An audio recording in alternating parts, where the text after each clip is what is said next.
Ողջույն, ես Արաքսյան եմ, հրավիրում եմ ձեզ իմ համովեճ, եկեք ձեզ ասեմ, թե ինչպես ունենաք սառցախցիկում միշտ համեղ ու թարմ պատրաստի քաղցր շերտեր, թխելուց հետո թողեք լավ սառչի, սառելուց հետո մաքրեք ավելորդ ալյուրը և շերտ առ շերտ հավաքեք յուղաթղթով, ինչպես որ ցույց եմ տալիս հոլովակում, հարմար է այս տարբերակը այն մայրիկների համար, ովքեր ինձպես ունեն փոքրիկ երեխաներ, կարող եք պահել 1-ից 2 ամիս,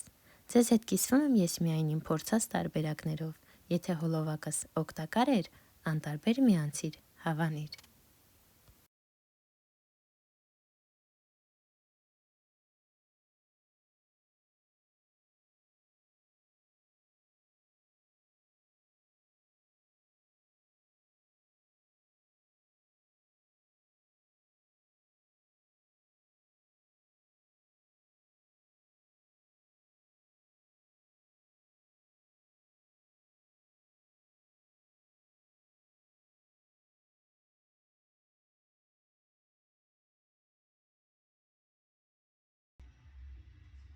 Մար, ուզում ես ուտես։